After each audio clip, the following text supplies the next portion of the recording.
Benarkah Indonesia dijajah selama 350 tahun? Sejak kecil kita mendengar Indonesia dijajah selama 350 tahun. Begitu pula yang disampaikan di sekolah-sekolah. Tahun 1968, sebuah buku sejarah Indonesia, Indonesia's History Between the Myths, menguak sesuatu yang berbeda. Indonesia tidak dijajah selama 350 tahun. Tapi ini masih biasa, tidak berdampak apapun pada catatan sejarah. Bagaimana kalau yang menyampaikan dan menyoal bilangan 350 ini adalah Presiden RI sendiri? Dia adalah Putri Bung Karno, Ibu Megawati Soekarno Putri. Dalam orasi ilmiah pengukuhan gelar Profesor Kehormatan, Presiden RI kelima Megawati Soekarno Putri mempertanyakan sejarah yang menyebut Indonesia dijajah selama 350 tahun. Saya sering bertemu dengan para ahli sejarah, saya sampai bilang begini, tolong dong diperiksa kembali, apakah benar kita ini dijajah 350 tahun? Kok orang yang dijajahnya senang banget ya? 350 tahun, saya bilang kalau seorang ibu melahirkan itu sudah berapa puluh kali. Saya sering bertemu dengan para ahli sejarah. Saya sampai bilang begini, tolong dong periksa kembali apakah benar-benar kita dijajah 350 tahun. Masa perjuangan sebelum kemerdekaan masyarakat Indonesia menurut Megawati Soekarno Putri cukup sporadis, memberontak penjajah, memberi perlawanan pada penjajah. Oleh sebab itu, menurut Megawati perlu ada kajian ulang soal lama penjajahan di Indonesia. Uniknya kalau kita telusuri angka 350 tahun ini keluar dari founding fathers kita sendiri, yakni Presiden Soekarno. Bagaimanakah fakta sejarah yang sebenarnya? Simak dalam Jejak Sejarah.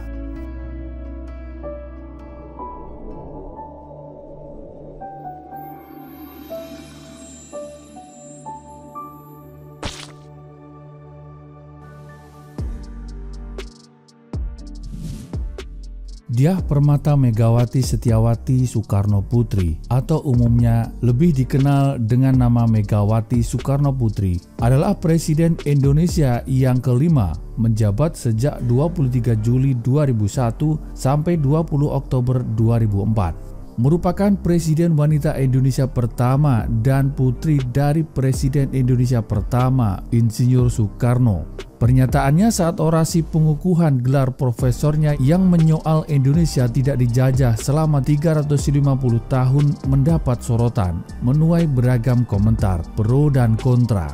Belanda telah menjajah kita 350 tahun. Ternyata itu bukan fakta. Yang jadi pertanyaan kemudian adalah, untuk apakah Bung Karno menggunakan frasa ini? Apakah frasa Belanda menjajah Indonesia selama 350 tahun hanyalah ungkapan untuk membangkitkan semangat bangsa Indonesia di awal kemerdekaan? Frasa ini sebelumnya juga pernah digunakan oleh Gubernur Hindia Belanda, Bonifacius Cornelis de Jong, yang berkuasa pada periode 1931 sampai dengan 1936, yakni sekitar pertengahan tahun 1930-an, memberi keterangan pers dengan pesan Hindia Belanda atau Indonesia sekarang tidak mungkin merdeka. Katanya, kami sudah ada di sini sejak hampir 350 tahun yang lalu dan kami akan tetap di sini sampai 300 tahun kemudian. Apa yang mendasari munculnya angka 350 tahun ini? Mungkin De Jong mengacu saat Cornelis de Houtman singgah di Indonesia tahun 1602. Apakah itu bisa dikatakan sudah menjajah selama kurang lebih 350 tahun? Padahal saat itu kondisi atau format Negara Kesatuan Republik Indonesia belum terbentuk. Format NKRI baru muncul setelah peristiwa Sumpah Pemuda tahun 1928. Sebelum tahun itu, bangsa kita masihlah menggunakan format kerajaan. Kita mengenal kerajaan Kutai, Palembang, Mataram, Samudra Pasai, Pakuan Pajajaran. Dan kalau mengacu pada pernyataan Presiden Soekarno, 2 kali kerajaan-kerajaan ini menyatukan seluruh kawasan Nusantara National State, yakni zaman Sriwijaya dan zaman Kerajaan Majapahit. Jika dihitung dari kedatangan kapal Belanda pertama yang dipimpin Cornelis de Houtman di Pelabuhan Banten 22 Juni 1596, mungkin saja Belanda sudah berada di tanah Nusantara sekitar 350 tahun. Atau tepatnya kalau dihitung hingga proklamasi 17 Agustus 1945, bilangannya menjadi 349 tahun. Tetapi bangsa Indonesia harus mencatat, kedatangan Cornelis de Houtman itu bukan untuk menjajah atau mendirikan negara atau aneksasi negara, tetapi merupakan sebuah perjalanan ekspedisi perdagangan mengikuti bangsa Portugis yang sejak 1511 sudah menguasai jalur rempah-rempah Nusantara. Kedatangan Cornelis de Houtman dan kawan-kawan saat pertama kali mendarat sempat ditolak penguasa Banten.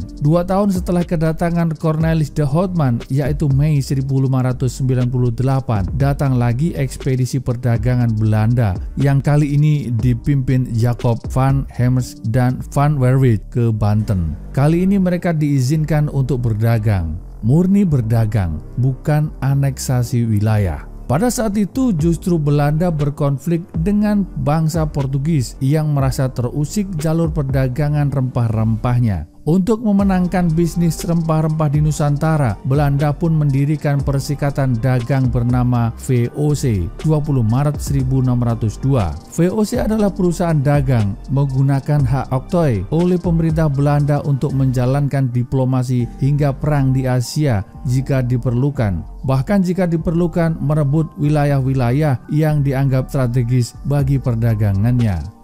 Secara keseluruhan, eksistensi VOC di Nusantara yakni selama 197 tahun. Kemudian Perserikatan Dagang ini dibubarkan akibat dugaan korupsi yang akut. Pemerintah Belanda menyita semua aset VOC untuk membayar hutang yang mencapai 219 juta gulden, termasuk mengambil alih wilayah-wilayah yang dikuasai perserikatan itu di Nusantara. Setelah VOC dibubarkan, Belanda mengganti sistem dengan otonomi pada tahun 1800 yang kemudian diberi nama Nederland Indie atau Dutch East Indies. Dalam bahasa Indonesia dikenal dengan nama Hindia Belanda yang dikepalai oleh pimpinan Gubernur Jenderal. Baru setelah itu Hindia Belanda melebarkan daerah kekuasaannya di Nusantara melalui penjajahan terhadap kerajaan-kerajaan di wilayah Nusantara. Sejak itulah muncul berbagai perang di berbagai kawasan. Perlawanan demi perlawanan dilakukan secara sporadis di seluruh wilayah Nusantara. Belanda tidak bisa sepenuhnya menguasai wilayah Nusantara. Di beberapa kawasan seperti Banten, Aceh, dan sebagian wilayah Sumatera, Belanda hanya menguasai kota-kota semata. Sementara itu di daerah pelosok tetap masih dikendalikan oleh pejuang lokal. Bahkan menurut catatan sejarah, beberapa kerajaan di Bali, beberapa kerajaan di Nusa Tenggara Timur masih melakukan perjanjian dengan Belanda sebagai negara bebas. Jika sesuai fakta, Belanda menjajah Indonesia hanya 3 tahun saja, yaitu beberapa bulan setelah Bung Karno dan Bung Hatta memproklamasikan kemerdekaan 17 Agustus 1945 hingga 1947 yang dikenal dengan peristiwa agresi militer Belanda. Saat itulah Indonesia yang sudah terbentuk melawan penjajahan Belanda, melawan agresi militer Belanda.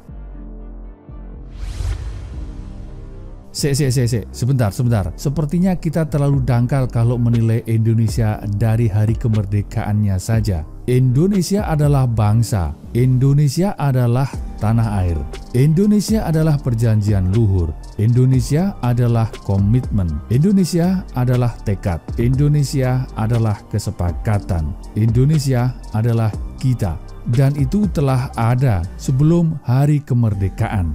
Indonesia telah lahir saat Sumpah Pemuda 1928. Sebelum itu, Indonesia, kalau Anda sepakat dan mungkin akan kita ulas di video lain nantinya, sudah digagas oleh Tan Malaka dalam Narde Republik. Indonesia telah ada sejak munculnya kesadaran memiliki.